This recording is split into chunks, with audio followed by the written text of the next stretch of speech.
What's up, YouTube? Midnitekrawlr back up in this piece, and it's that time for another Asian cinema takeout video. Got a nice stack of flicks to share with you guys, and as always, if you want to know my personal rating for each film, just check out the description below.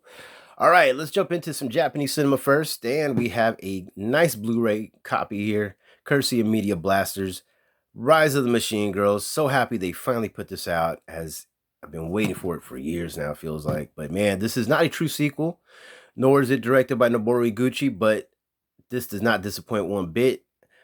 Lots of cheese, lots of sleaze, just an overall blast. And yeah, definitely pick up a copy ASAP. I highly recommend it. Lots of fun.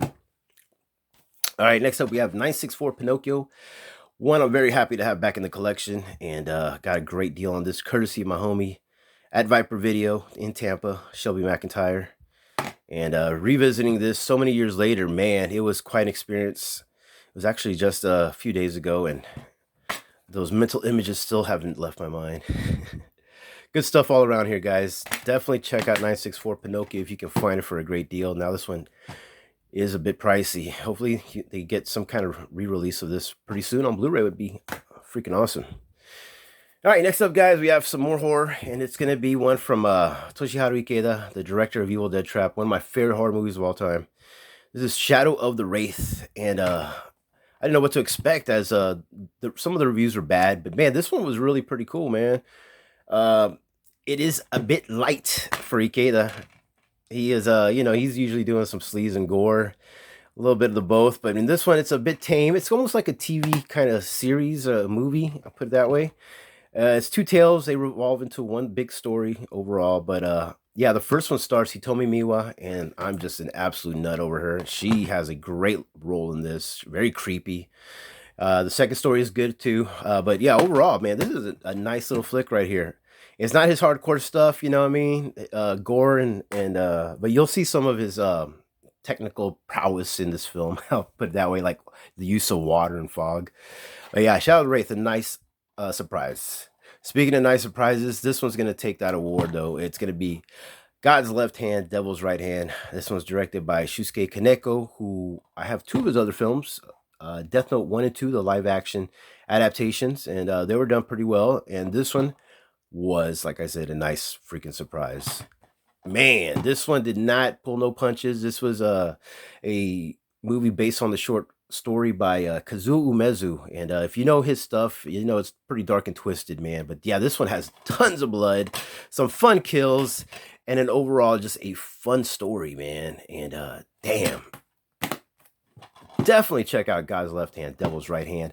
I picked a copy up very cheap via Grindhouse Video website.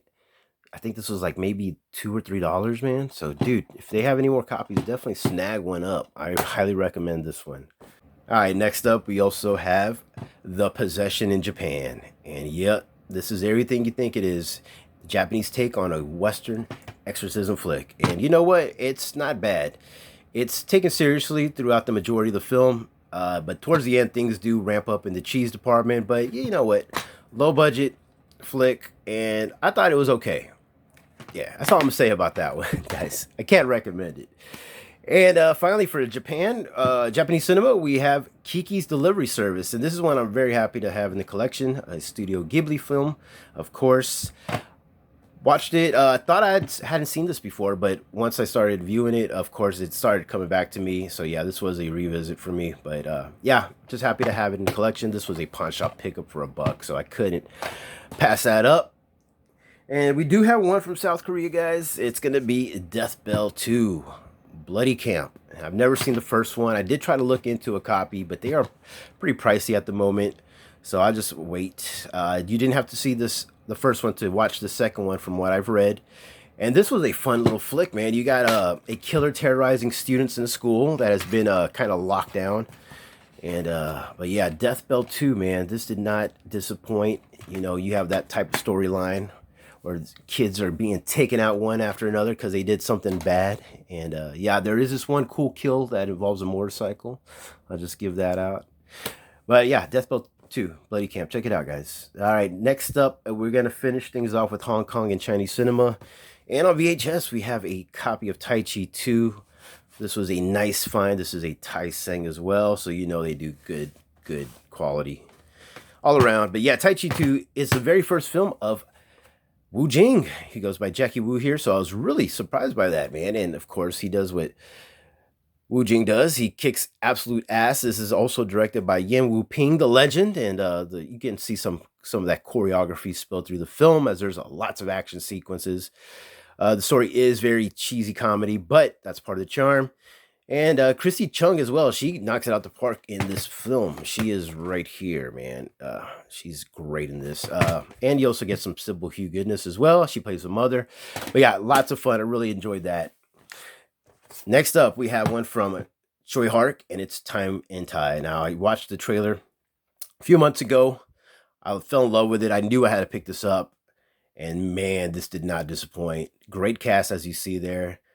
Anthony Wong and Nicholas Say, but the guy who steals the show is Wu Bai in this.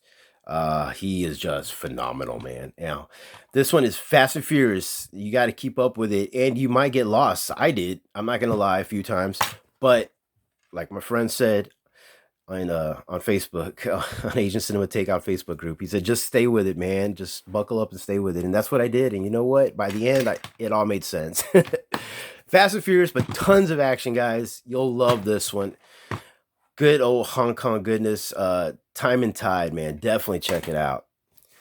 Another one that's Fast and Furious, it's going to be Killzone 2, aka SPL2. Great cast, as you see there. Tony Jaa, Wu Jing, Zhang Jin. You also have Simon Yam, Louis Koo. I mean, freaking phenomenal cast. This one I've seen a few times already, but finally have a physical copy in the collection. And now I own all 3 films. So very cool. And I think I got this one like at a Big Lots. Yeah, Big Lots for like $3 or less. All right, next up, guys, we have Reset. Now, this was a Dollar Tree pickup, and I definitely got my dollar's worth.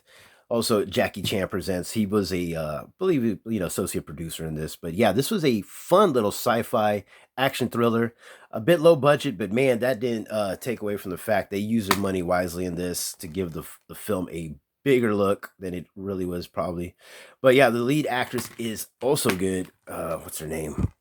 Her name is Yang Mi. Yeah, she was pretty solid, man. And from what I looked online, she won an award for like best action actress for this. So hey, that's saying something. And finally, guys, we do have a Vincent Zhao flick, and it's gonna be the Unity of Heroes. You know, Vincent Zhao's more recent flicks have been hit or miss with me, mostly miss, sadly. And this one was just down the middle for me.